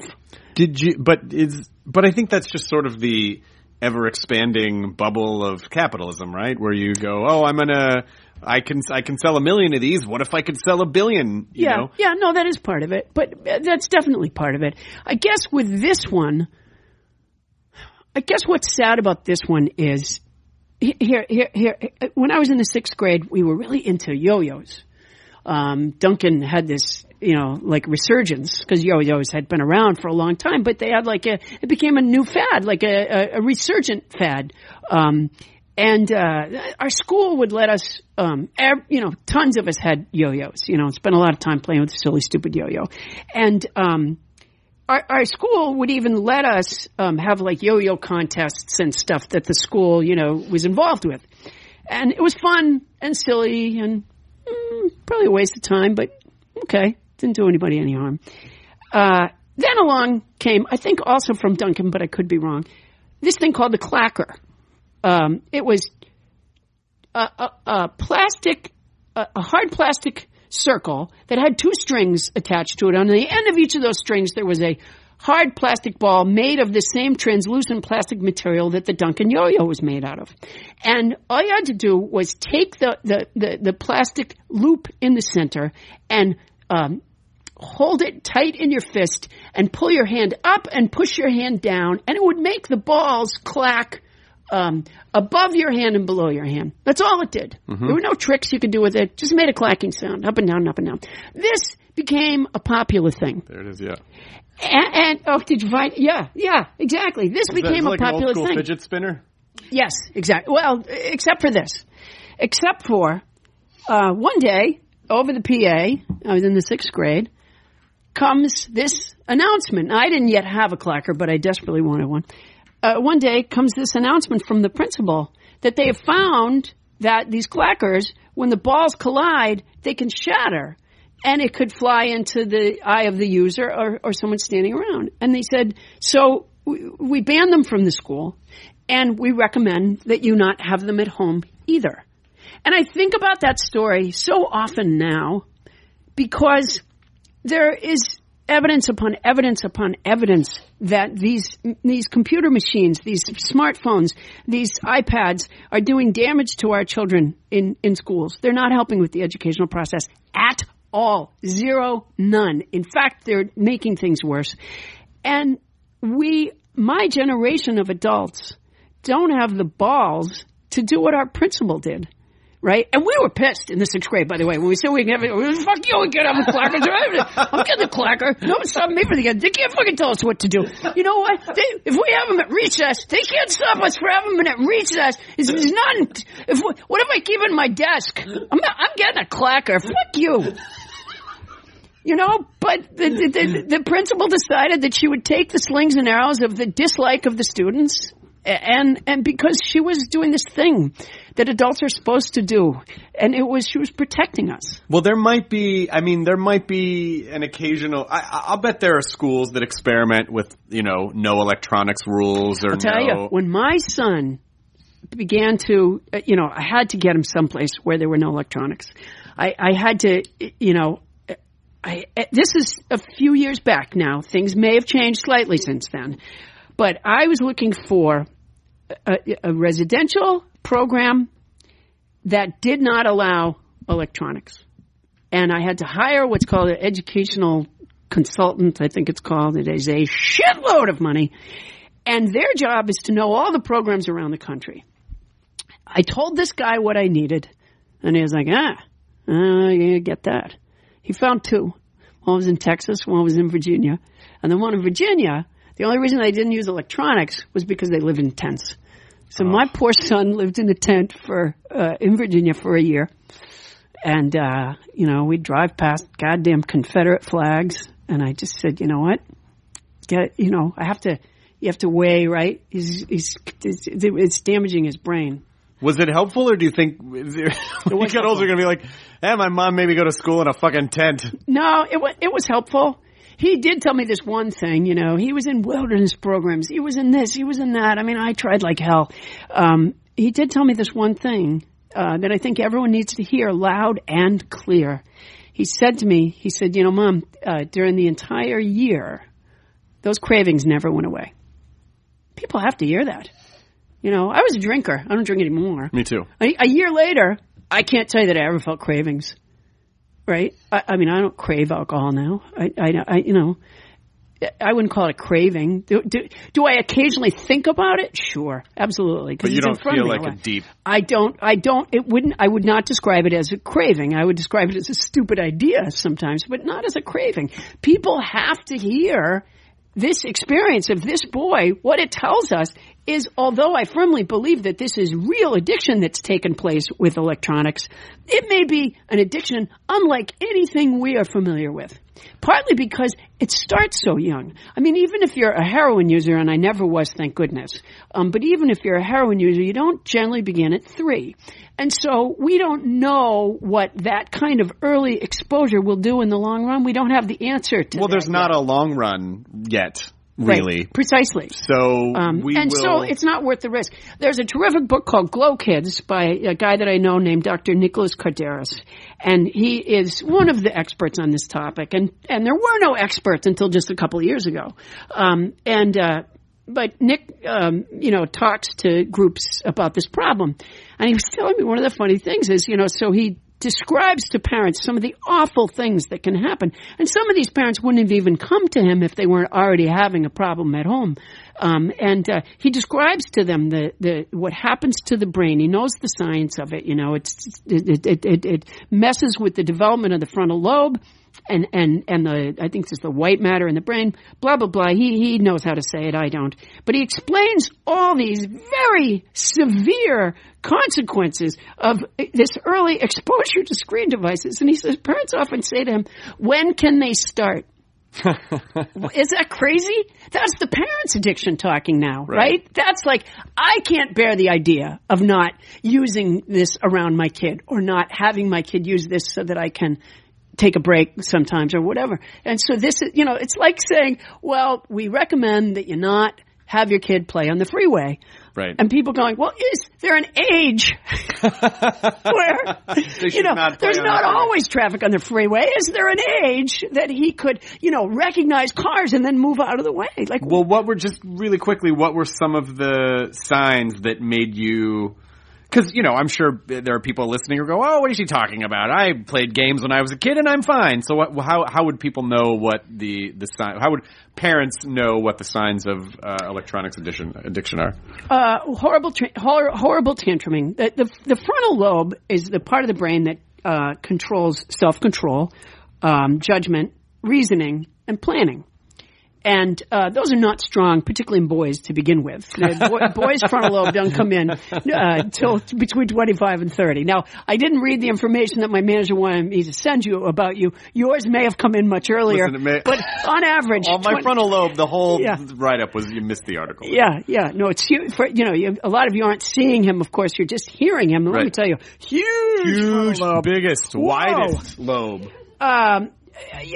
What happened with Thomas is he lost interest in anything else, like any other addiction. Nothing else meant anything to him, and he was a very active kid. He did lots of things, and he just got to where he wouldn't do anything else. This was all he wanted to do. I don't have a door at home without a hole in it. Everything erupted into some sort of tantrum that always somehow boiled down to, electronics. I foolishly, stupidly tried to use it as like a reward. How does that work? Okay, that would be like saying to a heroin addict, well, if you do a good job today, I'll give you some more heroin. It doesn't work that way. That's not the right relationship between those two things. And a lot of things I think I kept chalking up to other things, like, we had some other difficulties in our life. Oh, it's that. Or, oh, it was this. Or, I think what's happened is, as parents, we're a bit of a frog in a pot. So a lot of this stuff I think we're thinking is somehow perfectly normal. Mm-hmm. It's not perfectly normal. It's caused by these things. There was just a thing on the news hour the other night talking about how there's a woman who did a terrific article in The Atlantic talking about how the increase in suicides in young people has, I think is up 40%. You have to look around yourself and say, okay, what has changed in the last X number of years environmentally, radically, that would cause a spike like that? And there's only one thing. There's only one thing, and that is the proliferation. Man, we could not drive by a goddamn billboard for an Apple product without having a screaming tantrum in our car. Just the sight of that stuff. Because he wanted it. Yep. Just the sight of it would set him off, and it was entirely my fault. I put him in front of a computer when he was 3. I never gave him a smartphone. I never gave him an iPad. I never gave him a laptop. But he found them. He found his way to all that stuff because that's what an addict does. Sure. And people need to know that. How's he doing now? Better, much better, actually. But it didn't happen right away. Even after the year, he got some money in his pocket when he got home and got a job. And he went out and bought another one and just tanked. Just straight, so rapidly. Even he said to me, I thought that I could get this thing and keep it sort of on the side so that nobody knew and that I could handle it.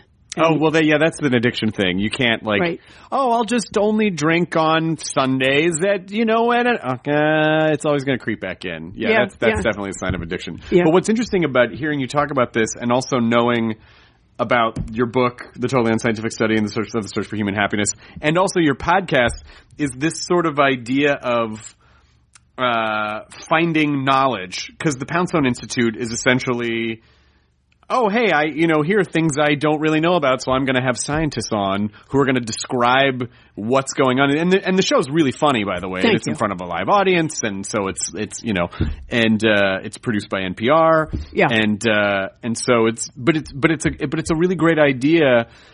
It's nice to hear someone say, "Hey, I don't know about these things, so I'm going to let experts describe them, tell me about these things so I can actually learn." I let experts tell me, and then I mock the knowledge.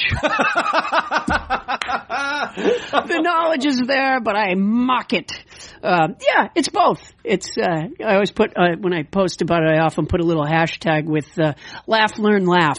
Because and if I have a lot of space, I put laugh, learn, laugh, laugh. Right. Because I think that's the the balance.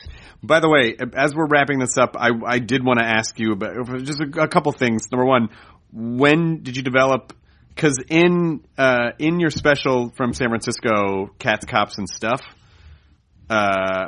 you did have this very distinctive. Do you still sit on your leg on a stool? Because you're the only comic that I remember that actually just sort of like somehow just kind of crouched and folded in half on a stool. I do still sometimes. I haven't sat down. It's different nights. I haven't sat down in a long time. But it was very comforting. It was very comforting because it's a very non-aggressive way to come at the audience. And hearing that you came out of the Boston comedy scene, which was a very aggressive comedy style, but, you know, sitting, like, sort of crouching on a stool on one leg is sort of an inviting, like, hey, you know, I was just, you know, come on in. You know, it's a very comfortable way to present material. It was all part of my, be relaxed, be yourself, move. Besides which, well, not back then, but now, you know, when I do a theater, I do like 2 hours. Oh, wow. And so at a certain point,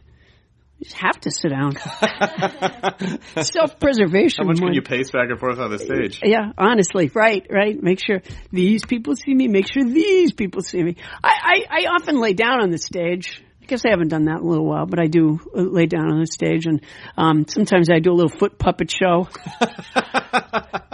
When Craig Ferguson they had announced that they were not going to do that show anymore, and there was only a couple weeks left. I was one of the, I was on within that last couple of weeks, and I love Craig Ferguson. And so before I went on, I said to the executive producer, I go, is it all right to talk about that he's not going to do it anymore? And he said, yeah. And I go, okay, then I know what I'm going to do. And so I went on and I laid down in front of his desk and I put my feet up on the desk to do a foot puppet show. And I think it was me talking to him about leaving the show. He must have loved that. People tell me, because I couldn't see the look on his face. People tell me that no, he just had this like look of like not horror, but like what the hell is this kind of a look. I know, but that's what so much of a show is about, breaking formats and stuff. Well, I think for him it's fine when he breaks the format. Gotcha. You know what I mean? But he's like, and I did like my Craig Ferguson impersonation as I did my one foot being him talking, and but I was really, I was almost in tears on that episode just over the idea that he was leaving, because for one thing, it was a fun place for me to go do my thing. And I was just so sorry. I just thought he should stay there. I know, but I think the schedule was driving him a little crazy too. I mean, he's very punk rock. And I think he had to learn how to do the show every day. And that's why he would rip up the cards and stuff, because he just couldn't fathom the idea of doing the same structure every single day. Yeah. And, but he's just the best. He's just such a sweet guy and so funny. He is a sweet guy. And he was very good at that. He made that. He reinvigorated that late night show format. And I think. Did you do stand up on SNL in like 1984? I did, just one time. Robin Williams was the guest host that episode, because they used to have stand up on SNL every once in a while. Oh, did they? I didn't. Very rarely. I never. Honestly, I'm terrible. I only watched the episode that I was on, and that was during the Eddie Murphy years. Yes. And then I watched, Bill Murray and Chevy Chase and those guys. How was the stand up on SNL? It was okay. It was hard. It was really hard. I mean, I was pretty new still. I was 23. So I was I think I was 23. I might have even been 22. 23 probably. And I was not all that good, to be totally honest with you. I mean, I think it was I think I was a little deer in the headlights. And at what point did you feel like you figured it out? Or, I mean, I don't know if anyone when that happens, I'm going to call you. I'm going to instant message you on Twitter. I don't feel like I've figured it out at all yet. Every night I keep trying. Well, people can buy the Totally Unscientific Study of the Search for Human Happiness, which is your book. which helped Lily Tomlin get another cat, as you will see on the cover. Yeah. And then Live from the Poundstone Institute, which apparently you had been banned from Nerdist. You are now unbanned. Boy, wait till I tell my coworkers. You can park wherever you want. Yeah, and if you go by that like railroad tie thing that's right there at that opening, is there a piece of your brain matter on there? You'll probably see like not my brain, but surely there's some of my skin is there. Yeah, no, I mean strands of dark hair there. Yeah, it was one of those where you hit it so hard that it's that wah kind of pain. Oh yeah, where you have the first pain. But, you know, like there's a really big pain coming in a few seconds. It's coming, yeah, exactly. Yeah. So you got a grip to brace for impact? Yeah, exactly. Yeah, Great. Yeah. No, I had to get ice. It was ugly. Well, we just rent the space so the person to sue would really be the owner of the shop. Really? Because they turned me on to you. No, I don't think so. That doesn't sound right. I don't think so. Yeah, I think that would be Gaston. So, but I'm sure he'll be fine with it. He's a very sweet guy. Yeah. And he loves to be sued. Loves it. Sue me. Yeah. So thank you so much for coming on. It was a genuine honor fun. and a pleasure. Oh, and, thank you very much. And I hope to have you back on. Yeah, I hope I get to be back on. People should listen to your podcast. Are you performing live anytime soon? Do you have any live dates? All over. Yeah, actually. Yeah, I am. Well, I tell people to go to my website because that has my schedule. Because I don't know it that well in my head. I forget where I am this week. So I know that I'm leaving at 5:30 in the morning to get there. 5:25 is my flight, and then I'm in Rutland, Vermont on Saturday, but I'm someplace on Friday. I can't remember. But I tell people to go to just, what is it, like, I don't know, Poundstone.com or some, paulapoundstone.com. And I have my schedule there. And then, the podcast tapes here in Los Angeles, currently at Nerd Indefinitely at Nerd Melt. Forever at Nerd Melt. On Tuesday nights at 7:00. And, yeah. I'm going to give you my info, and if you ever have any problem, you just reach out to me, and I will solve it in a half a second. I'm going to be so the man when I return to work, because we didn't tape this week, but last week because of the holiday, but we are next. And when I come in and say I solved this problem, because I'm not the executive. I dealt with this shit. Yeah. You can tell your manager, like, oh, I fucking got shit done. Yeah. You know what? What you have to do is you got to make a couple of phone calls. Got to know who to call. What you have to do is accidentally do the podcast of the guy who's in charge of the thing. Yeah. What you got to do is not read any stuff ahead of time. Don't prepare in any way. She really did. She said it to me like 3 times, and I go, yeah, don't send me. No, not again. Okay, maybe next time. Yeah. I could have gotten away with telling her I did read stuff, but I guess not now. No, now there's a public record. Cat's out of the bag. Enjoy your burrito, everyone. The end. Now leaving Nerdist.com. Enjoy your burrito.